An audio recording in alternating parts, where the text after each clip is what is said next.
ಜಮ್ಮು ಕಾಶ್ಮೀರದಲ್ಲಿ ಉಗ್ರರ ದಾಳಿಗೆ 18 ಯೋಧರು ಹುತಾತ್ಮರಾಗಿದ್ದಾರೆ. ಉರಿ ದಾಳಿಯ ಬಳಿಕ ನಡೆದಂತಹ ಅತ್ಯಂತ ಭೀಕರ ಉಗ್ರರ ದಾಳಿ ಇದಾಗಿದ್ದು ಪುಲ್ವಾಮಾದ ಆವಂತಿಪೋರಾದಲ್ಲಿ ಬಾಂಬ್ ಅನ್ನು ಉಗ್ರರು ಸ್ಫೋಟಿಸಿದ್ದಾರೆ. ಜಮ್ಮು ಶ್ರೀನಗರ ಹೆದ್ದಾರಿಯಲ್ಲಿ ಆಟೋ ರಿಕ್ಷಾದಲ್ಲಿ ಬಾಂಬ್ ಅನ್ನು ಇರಿಸಿ ಈ ದುಷ್ಕೃತ್ಯವನ್ನು ಎಸಗಲಾಗಿದೆ. ಸುಧಾರಿತ ಸ್ಫೋಟಕ ಬಳಸಿ ಜೈಷ್ ಉಗ್ರರು ಫಿದಾಯಿನ್ ದಾಳಿಯನ್ನು ನಡೆಸಿದ್ದು ಸಾವು ಬದುಕಿನ ಮಧ್ಯೆ 6ಕ್ಕೂ ಹೆಚ್ಚು ಸಿಆರ್ಪಿಎಫ್ ಯೋಧರು ಹೋರಾಟ ನಡೆಸ್ತಾ ಇದ್ದಾರೆ. ಸಿಆರ್ಪಿಎಫ್ನ 54ನೇ ಬೆಟಾಲಿಯನ್ನ 35 ಯೋಧರಿದ್ದಂತಹ ವಾಹನಕ್ಕೆ ಮೊದಲು ಗುಂಡಿನ ಮಳೆಗರೆಯಲಾಯಿತು. ನಂತರ ಉಗ್ರರು ಬಾಂಬ್ ದಾಳಿಯನ್ನು ನಡೆಸಿದ್ರು. ದಾಳಿಯ ಹೊಣೆಯನ್ನ ಜೈಷೆ ಮೊಹಮ್ಮದ್ ಉಗ್ರ ಸಂಘಟನೆ ಹೊತ್ತುಕೊಂಡಿದೆ ಅನ್ನುವಂತಹ ಮಾಹಿತಿ ಲಭ್ಯವಾಗಿದೆ. ಉರಿ ದಾಳಿಯ ಬಳಿಕ ನಡೆದಂತಹ ಅತ್ಯಂತ ಭೀಕರ ಉಗ್ರರ ದಾಳಿ ಇದಾಗಿದೆ. ಇನ್ನು ಯಾವ ಒಂದು ಸ್ಫೋಟಕವನ್ನು ಬಳಸಲಾಗಿದೆ ಅನ್ನೋದ್ರ ಬಗ್ಗೆ ಮಾಹಿತಿ ಲಭ್ಯವಾಗಬೇಕಾಗಿದೆ. पूरी तरह से टेरर फ्री किया जाए। मैं श्रीलंका में नौकरी कर चुका हूं। मैं इंडियन पीस कीपिंग फोर्स में था पलाली में, जो जाफना के नजदीक है, और वहां भी हम लोग रोड को पिकेटिंग करते थे और 24/7 पिकेटिंग नहीं सर, होता। आप अपनी बात आगे बढ़ाएं उसके पहले जल्दी से ये दो तस्वीरें हमारे दर्शक देख रहे हैं, किस तरह से हमले को अंजाम दिया गया है। आप वो तस्वीर भी देख रहे हैं, इस लाल घेरे के जरिए हम आपको दिखा रहे हैं, जबकि दूसरी तरफ यही है वो आतंकवादी जिसने हमारे जवानों को ಉಗ್ರರ ದಾಳಿಗೆ 18 ಯೋಧರು ಹುತಾತ್ಮರಾಗಿದ್ದಾರೆ. ನಾವು ಒಂದು ಕಡೆ ವಿಡಿಯೋವನ್ನ ನೋಡಬಹುದು. ಅಂದ್ರೆ ಉಗ್ರರು ಬಿಡುಗಡೆ ಮಾಡಿರುವಂತಹ ವಿಡಿಯೋ ಅಂತ ಅನ್ಸುತ್ತೆ ಇದು. ಅವರು ಮಾತನಾಡ್ತಾ ಇರುವಂತಹ ವಿಡಿಯೋ. ಸಾಮಾನ್ಯವಾಗಿ ಒಂದು ದಾಳಿ ನಡೆದಂತಹ ಸಂದರ್ಭದಲ್ಲಿ ದಾಳಿಯ ಹೊಣೆಯನ್ನ ಒಂದು ಉಗ್ರ ಸಂಘಟನೆ ಹೊತ್ತುಕೊಳ್ಳುತ್ತೆ. ನಂತರ ಈ ದಾಳಿ ಯಾವುದಕ್ಕೆ ಪ್ರತೀಕಾರ, ಯಾವ ಕಾರಣಕ್ಕೆ ಅನ್ನುವಂತಹ ವಿಡಿಯೋನ ಸಾಮಾನ್ಯವಾಗಿ ರಿಲೀಸ್ ಮಾಡ್ತಾರೆ. ಅದೇ ರೀತಿ ಇದು ಈಗ ಅಲ್ಲಿ ಫಿದಾಯಿನ್ ದಾಳಿಯ ಬಗ್ಗೆ, ಫಿದಾಯಿನ್ ಬಾಂಬ್ ದಾಳಿಯ ಬಗ್ಗೆ, ಉಗ್ರರ ದಾಳಿ ಬಗ್ಗೆ ಈಗ ಉಗ್ರನೊಬ್ಬ ಕೊಡ್ತಾ ಇರುವಂತಹ ಮಾಹಿತಿ ಅಂತ ಅನ್ಸುತ್ತೆ. ಈ ವಿಡಿಯೋ ನೋಡ್ತಾ ಇದ್ರೆ ಈತ ಯಾವ ರೀತಿ ಅಂದ್ರೆ ಇಂಡಿಯಾಕ್ಕೆ ಯಾವ ರೀತಿ ಅಟ್ಯಾಕ್ ಮಾಡೋದಕ್ಕೆ ಪ್ಲಾನ್ ಮಾಡಲಾಯಿತು ಅನ್ನೋದ್ರ ಬಗ್ಗೆ ಆತ ಮಾತನಾಡ್ತಾ ಇರೋದು. ಇನ್ನು ಜೈ ಶಾಯಿ ಅನ್ನುವಂತಹ ಮಾತನ್ನ ಆತ ಹೇಳ್ತಾನೆ. ಅಂದ್ರೆ ಜೈಷೆ ಮೊಹಮ್ಮದ್ ಸಂಘಟನೆಯ ಉಗ್ರರ ಕೃತ್ಯ ಅನ್ನುವಂಥದ್ದನ್ನು ಈಗಾಗಲೇ ಈ ಉಗ್ರ ಸಂಘಟನೆ ಒಪ್ಪಿಕೊಂಡಿದೆ. ಇನ್ನು ಈ ದಾಳಿಯ ಬಗ್ಗೆ ಅಂದ್ರೆ ಯಾವ ಕಾರಣಕ್ಕಾಗಿ ಯಾವ ಟಾರ್ಗೆಟ್ ಅನ್ನ ಇಡ್ಲಾಗಿತ್ತು ಅನ್ನೋದ್ರ ಬಗ್ಗೆ ಇನ್ನಷ್ಟು ಮಾಹಿತಿ ಗೊತ್ತಾಗಬೇಕಾಗಿದೆ. ಆದ್ರೆ ಈಗ ಸದ್ಯಕ್ಕೆ ಅವರು ವಿಡಿಯೋ ರಿಲೀಸ್ ಮಾಡಿದ್ದಾರೆ ಅಂತ ಹೇಳಲಾಗಿದೆ. ಆ ವಿಡಿಯೋ ಬಗ್ಗೆ ಕೂಡ ಹೆಚ್ಚಿನ ಮಾಹಿತಿ ಸಿಗಬೇಕಾಗಿದೆ. 54ನೇ ಬೆಟಾಲಿಯನ್ನ 35 ಯೋಧರಿದ್ದಂತಹ ಸೇನಾ ವಾಹನವನ್ನ ಟಾರ್ಗೆಟ್ ಮಾಡಿದಂತಹ ಈ ಉಗ್ರರು ಮೊದಲು ಬಾಂಬ್ ಸ್ಫೋಟ ಮಾಡ್ತಾರೆ. ಅದಾದ ಬಳಿಕ ಮತ್ತೆ ಉಗ್ರರ ಮೇಲೆ ಗ್ರೆನೇಡ್ ಎಸೆಯಲಾಗುತ್ತೆ, ದಾಳಿ ನಡೆಸಲಾಗುತ್ತೆ. ಆಟೋ ರಿಕ್ಷಾದಲ್ಲಿ ಬಾಂಬ್ ಅನ್ನು ಇರಿಸಿ ಅಲ್ಲೂ ಕೂಡ ದಾಳಿ ನಡೆಸಲಾಗುತ್ತೆ. ಒಟ್ಟು ದೊಡ್ಡ ಒಂದು ಸ್ಕೆಚ್ ಅನ್ನ ಹಾಕಿದ್ರು ಉಗ್ರರು ಅನ್ನುವಂಥದ್ದು ಬಹಳ ಸ್ಪಷ್ಟವಾಗಿ ಗೊತ್ತಾಗುತ್ತೆ. 2016ರಲ್ಲಿ ನಡೆದಂತಹ ಉರಿ ಅಟ್ಯಾಕ್ ಅನ್ನ ಕೂಡ ಈ ಸಂದರ್ಭ ನೆನಪು ಮಾಡ್ಕೋಬಹುದು. ಆ ಒಂದು ದಾಳಿಯ ಸಂದರ್ಭದಲ್ಲಿ 19 ಜನ ಯೋಧರು ಹುತಾತ್ಮರಾಗಿದ್ರು. 4 ಜನ ಉಗ್ರರು ಕೂಡ ಆ ಸಂದರ್ಭದಲ್ಲಿ ಸಾವನ್ನಪ್ಪಿದ್ರು. ಅಂದ್ರೆ ಪ್ರತಿಯಾಗಿ ದಾಳಿ ನಡೆಸಿದಂತಹ ಸಂದರ್ಭದಲ್ಲಿ 5:30ರ ಸುಮಾರಿಗೆ ಬೆಳಗಿನ ಜಾವ ಸೆಪ್ಟೆಂಬರ್ 18ರಂದು ನಡೆದಂತಹ ಘಟನೆ ಅದಾಗಿತ್ತು. ಉರಿ ಅಟ್ಯಾಕ್ ಬಗ್ಗೆ ನಿಜಕ್ಕೂ ಕೂಡ ಅದನ್ನ ನೆನೆಸ್ಕೊಂಡ್ರೂ ಕೂಡ ಬೆಚ್ಚಿ ಬೀಳುವಂತಹ ವಿಚಾರ ಅದು. ಉರಿ ಅಟ್ಯಾಕ್ ಬಗ್ಗೆ ಅದನ್ನ ಹೋಲುವಂತಹ ಅದೇ ಮಾದರಿಯ ಅಟ್ಯಾಕ್ ಅನ್ನ ಈಗ ಮತ್ತೆ ಫಿದಾಯಿನ್ ದಾಳಿಯನ್ನ ಮಾಡಲಾಗಿದೆ ಅನ್ನುವಂಥದ್ದು. ಅಂದ್ರೆ ಆತ್ಮಾಹುತಿ ಬಾಂಬ್ ಅನ್ನ ಇಟ್ಟುಕೊಂಡು ಉಗ್ರರು ದಾಳಿ ನಡೆಸ್ತಾರೆ. ಅಂದ್ರೆ ಉಗ್ರರು ಆ ಸಂದರ್ಭದಲ್ಲಿ ತಮ್ಮನ್ನ ತಾವೇ ಸಾಯಿಸಿಕೊಂಡು ಬೇರೆಯವರಿಗೆ ತೊಂದರೆ ಕೊಡುವಂತಹ ಒಂದು ವಿಚಾರ ಅದು. ಉಗ್ರರ ದಾಳಿ ಆ ರೀತಿ ಇರುತ್ತೆ. ಫಿದಾಯಿನ್ ದಾಳಿ, ಜೈಷೆ ಮೊಹಮ್ಮದ್ ಫಿದಾಯಿನ್ ದಾಳಿ ನಡೆಸಿರೋದು. ಆ ದಾಳಿಯ ಬಗ್ಗೆ ಒಬ್ಬ ಉಗ್ರನೊಬ್ಬ ಮಾಹಿತಿಯನ್ನು ಕೂಡ ಕೊಡ್ತಾನೆ ಆ ಒಂದು ವಿಡಿಯೋದಲ್ಲಿ. ಇದರ ಬಗ್ಗೆ ಇನ್ನಷ್ಟು ಮಾಹಿತಿ ಹೆಚ್ಚಾಗಿ ಗೊತ್ತಾಗಬೇಕಾಗಿದೆ. ಆತ ಏನ್ ಹೇಳಿರೋದು ಸ್ಪಷ್ಟವಾಗಿ ಅನ್ನುವಂಥದ್ದು.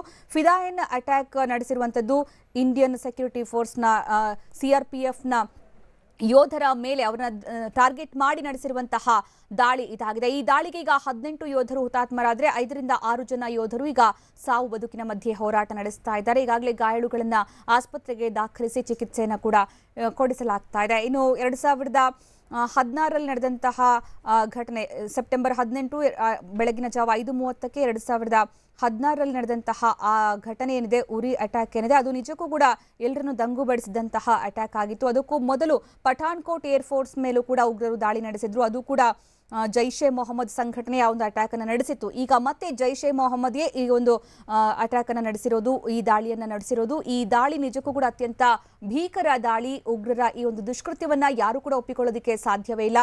ಪಾಕಿಸ್ತಾನ ಇಂತಹ ಒಂದು ದುಷ್ಕೃತ್ಯಗಳಿಗೆ, ಉಗ್ರರಿಗೆ ಸಪೋರ್ಟ್ ಅನ್ನ ಕೊಡ್ತಾ ಬಂದಿದೆ, ಪ್ರೋತ್ಸಾಹವನ್ನ ಕೊಡ್ತಾ ಬಂದಿದೆ. ಈ ಪಾಕಿಸ್ತಾನ ಯಾವಾಗ ಈ ಉಗ್ರರನ್ನ ಪೋಷಿಸೋದನ್ನ ನಿಲ್ಲಿಸುತ್ತೋ ಆವಾಗ ಭಾರತ ಕೂಡ ಸುಭಿಕ್ಷವಾಗಿರುತ್ತೆ, ಪಾಕಿಸ್ತಾನವೂ ಕೂಡ ಅಭಿವೃದ್ಧಿ ಹೊಂದುತ್ತೆ. ಆದರೆ ಈ ಸತ್ಯವನ್ನ ಪಾಕಿಸ್ತಾನ ಅರ್ಥ ಮಾಡ್ಕೊಳ್ತಾ ಇಲ್ಲ. ಬದಲಾಗಿ ಇಂತಹ ಕುಕೃತ್ಯವನ್ನ ಎಸಗೋದಕ್ಕೆ ಪದೇ ಪದೇ ಮುಂದಾಗ್ತಾ ಇರೋದು. ಇನ್ನು ಈ ಇವರ ಅಟ್ಯಾಕ್ ಕೂಡ ಯಾವುದು ಕೂಡ ನೇರವಾಗಿ ಯುದ್ಧದ ರೀತಿ ಇರೋದಿಲ್ಲ, ಗೆರಿಲ್ಲಾ ಮಾದರಿಯಲ್ಲಿ ಇರುತ್ತೆ, ಅಥವಾ ಒಂದು ರೀತಿಯಲ್ಲಿ ಕದ್ದು ಮುಚ್ಚಿ ಒಳ ನುಸುಳಿ ಮಾಡುವಂತಹ ಸಂಚು ಇದಾಗಿರುತ್ತೆ. ಉರಿ ಅಟ್ಯಾಕ್ ಕೂಡ ಯಾವ ರೀತಿ ಆಗಿದೆ ಅನ್ನುವಂಥದ್ದು ನೆನಪು ಮಾಡ್ಕೋಬಹುದು. ಬೆಳಗಿನ ಜಾವ ಎಲ್ಲರೂ ಕೂಡ ಮಲಗಿರ್ತಾರೆ, ನಿದ್ದೆಲಿರ್ತಾರೆ. ಆ ಸಂದರ್ಭದಲ್ಲಿ ಬಂದು ಒಂದು ರೀತಿಯಲ್ಲಿ ಅಟ್ಯಾಕ್ ಮಾಡುವಂಥದ್ದು, ಅಂದ್ರೆ ಆ ಒಂದು ಉಗ್ರರ ದಾಳಿ ಏನಿದೆ ಅದನ್ನ ನಿಜವಾಗ್ಲೂ ಕೂಡ ಖಂಡಿಸದೆ ಬೇರೆ ದಾರಿ ಇಲ್ಲ. ಆ ರೀತಿಯ ಒಂದು ಅಟ್ಯಾಕ್, ಅದು ಒಂದು ರೀತಿಯ ಮಾನವೀಯತೆ ಇಲ್ಲದೆ ಇರುವಂತಹ ರೀತಿಯ ಅಟ್ಯಾಕ್. ಅದು ಯಾವುದು ಕೂಡ ಧೈರ್ಯವಂತರಾಗಿ ಎದುರುಗಡೆ ಬಂದು ಫೈಟ್ ಮಾಡುವಂತಹ ಶಕ್ತಿ ಉಗ್ರರಿಗೆ ಇರೋದಿಲ್ಲ. ಆದರೆ ಈ ರೀತಿ ಕದ್ದು ಮುಚ್ಚಿ ನಮ್ಮ ಯೋಧರನ್ನ ಸಾಯಿಸುವಂಥದ್ದು, ನಮ್ಮ ಯೋಧರಿಗೆ ತೊಂದರೆ ಕೊಡುವಂಥದ್ದು, ನಮ್ಮ ದೇಶಕ್ಕೆ ಹಾನಿ ಮಾಡುವಂತಹ ಉದ್ದೇಶವನ್ನೇ ಉಗ್ರರು ಹೊಂದಿರ್ತಾರೆ. ಇಂತಹ ಸಂದರ್ಭದಲ್ಲಿ ನಡೆದಿರುವಂತಹ ಅಟ್ಯಾಕ್ ಇದು. ಜಮ್ಮು ಕಾಶ್ಮೀರದಲ್ಲಿ ಉಗ್ರರ ದಾಳಿ, ಈ ಒಂದು ಭೀಕರ ದಾಳಿಗೆ 18 ಯೋಧರು ಹುತಾತ್ಮರಾಗಿದ್ದಾರೆ. ಸ್ಪಷ್ಟವಾಗಿ ಗೊತ್ತಾಗ್ತಾ ಇದೆ ಯೋಧರನ್ನ ಟಾರ್ಗೆಟ್ ಮಾಡಿರುವಂತಹ ಅಟ್ಯಾಕ್ ಇದಾಗಿದೆ.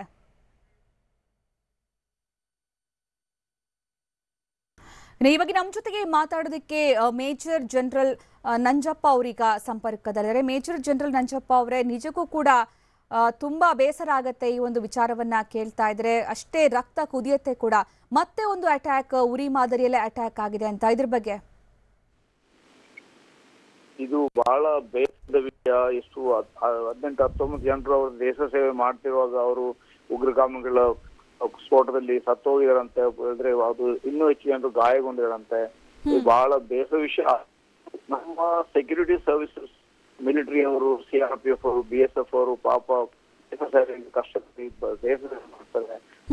ಅಲ್ಲಿರುವ ಜನರೇ ಉಗ್ರಗಾಮಿಗಳಿಗೆ ಸಪೋರ್ಟ್ ಮಾಡ್ತಾ ಇದ್ದಾರೆ. ಅವರಿಗೆ ಸೆಕ್ಯೂರಿಟಿ ಫೋರ್ಸ್ ಅವರಿಗೆ ಕಲ್ಲೆಸಿತಾರೆ. ಅಲ್ಲಿರುವ ಉಗ್ರಗಾಮಿಗಳಿಗೆ ಅವರಿಗೆ ಶೆಲ್ಟರ್ ಕೊಡ್ತಾರೆ, ಅಲ್ಲಿರೋರಿಗೆ ಫೈನಾನ್ಸ್ ಮಾಡ್ತಾರೆ, ಊಟ ಕೊಟ್ಟಿರ್ತಾರೆ. ಅವ್ರು ಬಂದ್ರೆ ಅವ್ರಿಗೆ ಪ್ರೊಟೆಕ್ಷನ್ ಕೊಡ್ತಾರೆ.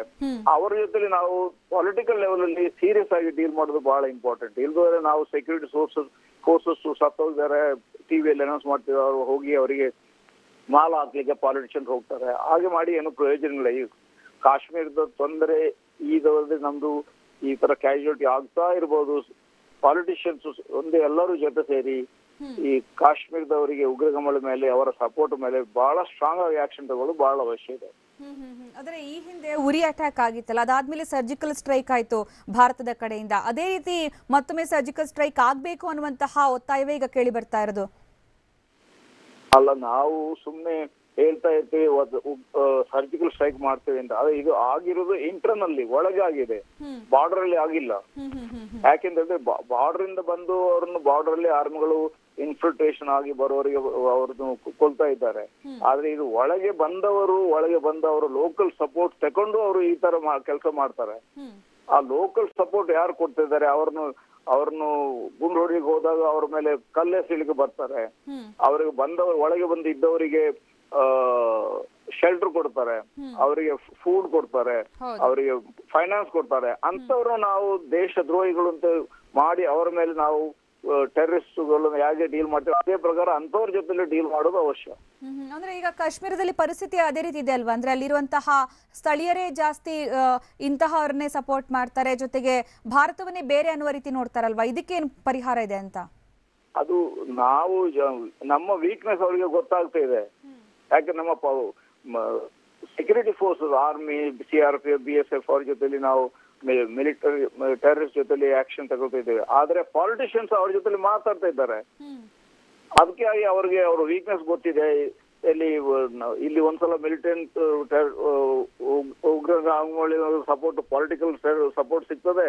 ಇನ್ನೊಂದ್ ಸೈಡ್ ಅಲ್ಲಿ ನಾವು ಸೆಕ್ಯೂರಿಟಿ ಫೋರ್ಸಸ್ ಅವ್ರ ಜೊತೆಲಿ ಫೈಟಿಂಗ್ ಆಗ್ತಾ ಇರ್ತದೆ. ಅದ್ರಲ್ಲಿ ಏನು ಪ್ರಯೋಜನ ಆಗೋದಿಲ್ಲ. ಲಾಂಗ್ ಟರ್ಮ್ ನಾವು ಸೊಲ್ಯೂಷನ್ ಅಂತ ಹೇಳಿದ್ರೆ ಸೆಕ್ಯೂರಿಟಿ ಫೋರ್ಸಸ್ ಅವ್ರನ್ನ ಸ್ವಲ್ಪ ಸಪ್ರೆಸ್ ಮಾಡಿದ ಜೊತೆಯಲ್ಲಿ ಪೊಲಿಟಿಕಲ್ ಲೀಡರ್ಶಿಪ್ ಅವರ ಪೊಲಿಟಿಕಲ್ ಅಲ್ಲಿ ಆಕ್ಷನ್ ತಗೊಳ್ಬೇಕು.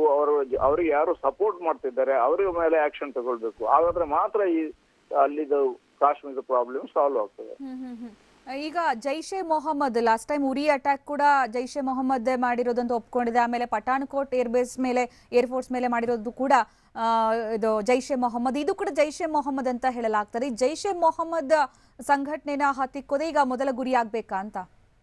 ಅಲ್ಲ, ಜೈಷೆ ಮೊಹಮ್ಮದ್ ಅವರು ಪಾಕಿಸ್ತಾನದವರು, ಅವ್ರದ್ದು ಪ್ಲಾನಿಂಗೇ ಹಾಗೆ. ಯಾಕೆಂತ ಹೇಳಿದ್ರೆ ಅವರು ಈ ಉಗ್ರಗಾಮಿಗಳನ್ನು ಅವರ ಫೋರ್ಸ್ ಮಲ್ಟಿಪ್ಲೇಯರ್ ಆಗಿ ಅವರ ನ್ಯಾಷನಲ್ ಪಾಲಿಸಿ ಆಗಿ ಯೂಸ್ ಮಾಡ್ತಾ ಇರ್ತಾರೆ.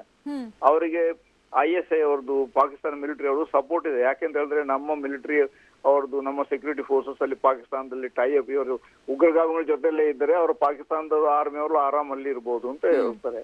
ಅದಲ್ಲದೆ ಈ ತರ ಮಾಡುವಾಗ ನಮ್ಮ ಜನ ಕಾಶ್ಮೀರದಲ್ಲಿ ನಮ್ಮ ಜನರೇ ನಮ್ಮ ಸೆಕ್ಯೂರಿಟಿ ಫೋರ್ಸಸ್ ಅಗೇನ್ಸ್ಟ್ ಆಗಿ ನಮ್ಮ ದೇಶದ ಜನರು ಅವರು ನಾವು ಕಾಶ್ಮೀರದವರು ಇವರು ಹಿಂದೂಸ್ತಾನದವರು ಅಂತ ಹೇಳುವ ಆ ಸ್ಥಿತಿಗೆ ಬಂದು ತಲುಪಿದೆ.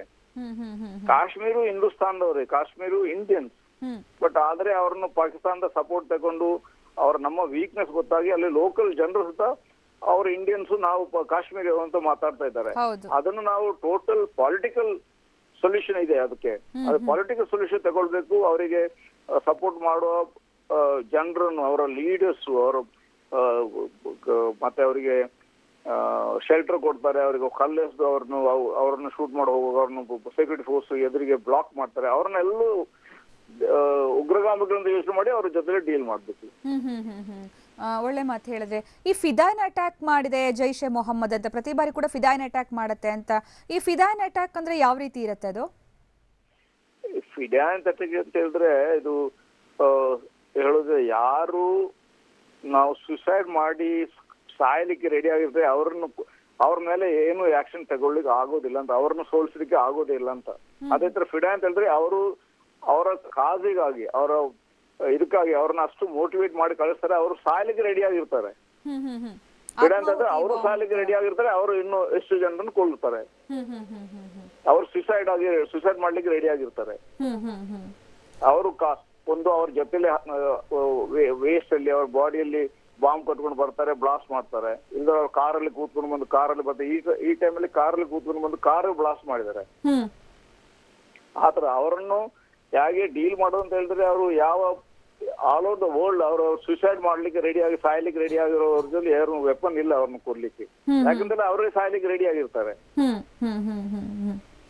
ಅಂದ್ರೆ ಒಂದ್ ರೀತಿಯಲ್ಲಿ ಪೈಶಾಚಿಕ ಕೃತ್ಯ. ಇದನ್ನ ನಾವೀಗ ಸಿನಿಮಾದ ಮೂಲಕ ಕೂಡ ನಾವು ಅರ್ಥ ಮಾಡ್ಕೋಬಹುದು, ಯಾವ ರೀತಿ ಅಟ್ಯಾಕ್ ನಡೆಯುತ್ತೆ, ಯಾವ ರೀತಿ ಉಗ್ರಗಾಮಿಗಳು ದುಷ್ಕೃತ್ಯ ಮಾಡ್ತಾರೆ, ಮತ್ತೆ ಸೇನೆಯವರು ಯಾವ ರೀತಿ ಕಷ್ಟಪಡ್ತಾರೆ ಅವ್ರನ್ನ ಇದ್ ಮಾಡೋದಿಕ್ಕೆ ಅನ್ನುವಂತಹ ರೀತಿ. ಈಗ ಇತ್ತೀಚೆಗೆ ಕೂಡ ಒಂದು ಮೂವಿ ಬಂತು, ಸಿನಿಮಾ ಬಂತು, ಉರಿ ಅಟ್ಯಾಕ್ಗೆ ಸಂಬಂಧಪಟ್ಟಂತೆ, ಸರ್ಜಿಕಲ್ ಸ್ಟ್ರೈಕ್ಗೆ ಸಂಬಂಧಪಟ್ಟಂತೆ.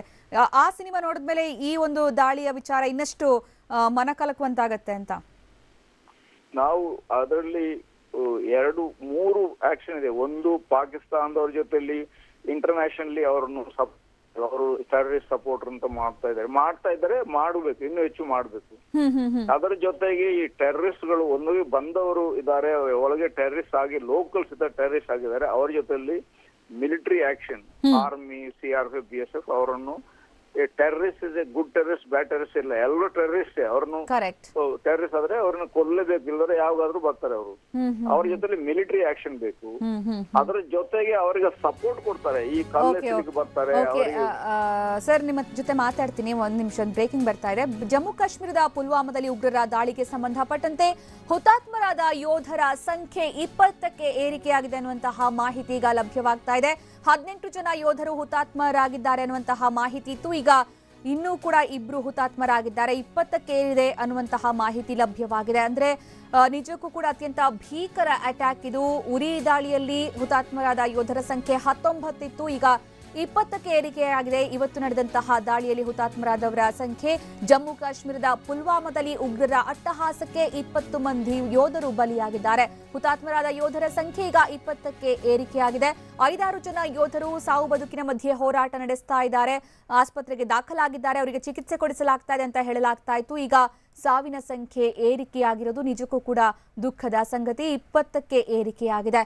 ದೊಡ್ಡ ಅಟ್ಯಾಕ್ ಇದು, ಭೀಕರ ಅಟ್ಯಾಕ್ ಇದು. ನಡೆಸಿರುವಂತಹ ದುಷ್ಕೃತ್ಯ ಜೈಷ್ ಎ ಮೊಹಮ್ಮದ್ ಆಗಿರುವಂತಹ ಕೃತ್ಯ ಅನ್ನುವಂಥದ್ದನ್ನು ಈಗ ಸಂಘಟನೆ ಕೂಡ ಒಪ್ಪಿಕೊಂಡಿದೆ ಅಂತ ಹೇಳಲಾಗಿದ್ದು, ಯಾವ ಮಾದರಿಯ ಸ್ಫೋಟಕವನ್ನ ಬಳಸಲಾಗಿದೆ ಅನ್ನೋದ್ರ ಬಗ್ಗೆ ಇನ್ನಷ್ಟೇ ಮಾಹಿತಿ ಗೊತ್ತಾಗಬೇಕಾಗಿದೆ. ತನಿಖೆ ನಡೀತಾ ಇದೆ ಅನ್ನುವಂತಹ ಮಾಹಿತಿಯನ್ನ ನೀಡಿದ್ದಾರೆ. ಆದರೆ ಸುಧಾರಿತ ಸ್ಫೋಟಕವನ್ನ ಬಳಸಿ ಈ ಕೃತ್ಯ ಎಸಗಿರುವ ಬಗ್ಗೆ ಈಗ ಮಾಹಿತಿ ಮೇಲ್ನೋಟಕ್ಕೆ ಲಭ್ಯ ಆಗಿರೋದು. ಇನ್ನು ಘಟನೆ ನಡೆದ ಸ್ಥಳವನ್ನ ಒಂದು ಕಡೆ ನೋಡಬಹುದು, ಇನ್ನೊಂದು ಕಡೆ ಜಮ್ಮು ಕಾಶ್ಮೀರದಲ್ಲಿ ಉಗ್ರರ ದಾಳಿ ನಡೆಸಿದ ಒಂದು ಸ್ಥಳ, ಉಗ್ರರ ದಾಳಿ ನಡೆದಂತಹ ಸ್ಥಳ ಮತ್ತೆ ಅದರ ದೃಶ್ಯ, ಬ್ಲಾಸ್ಟ್ ನ ಒಂದು ದೃಶ್ಯವನ್ನ ಕೂಡ ನೋಡಬಹುದು. ಇನ್ನೊಂದು ಕಡೆ ಜೈಷ್ ಎ ಮೊಹಮ್ಮದ್ ಸಂಘಟನೆ ಈ ಒಂದು ಘಟನೆಯ ನಂತರ ಬಿಡುಗಡೆ ಮಾಡಿರುವಂತಹ ವಿಡಿಯೋ, ಉಗ್ರ ಆದಿಲ್ ಅಹಮದ್ ಮಾತನಾಡ್ತಾ ಇರುವಂತಹ ವಿಡಿಯೋವನ್ನ ಒಂದು ಕಡೆ ನೋಡಬಹುದು. ನಿಜಕ್ಕೂ ಕೂಡ ಇದು ಭಾರತೀಯರ ಕೆರಳಿಸುವಂತಹ ವಿಚಾರ. ಇದು ಇಂತಹ ಒಂದು ಕೃತ್ಯ, ದುಷ್ಕೃತ್ಯ, ನಮ್ಮ ಸೈನಿಕರು ನಮ್ಮ ದೇಶವನ್ನ ಕಾಪಾಡ್ತಾ ಇರ್ತಾರೆ, ತಮ್ಮ ಕೆಲಸವನ್ನ ತಾವು ಮಾಡ್ತಾ ಇರ್ತಾರೆ, ದೇಶದ ರಕ್ಷಣೆಗೋಸ್ಕರ ಗಡಿಯಲ್ಲಿ ನಿಂತಿರ್ತಾರೆ. ಆದ್ರೆ ಇಂತಹ ಸೈನಿಕರ ಮೇಲೆ ಇದ್ದಕ್ಕಿದ್ದಂತೆ ಈ ರೀತಿಯ ಬಾಂಬ್ ದಾಳಿ ನಡೆಸೋದು, ಹೇಡಿಗಳಂತೆ ಉಗ್ರರು ಬಂದು ಅಟ್ಯಾಕ್ ಮಾಡುವಂಥದ್ದು ನಿಜಕ್ಕೂ ಕೂಡ ಇಡೀ ಭಾರತೀಯರು ಖಂಡಿಸ್ತಾರೆ.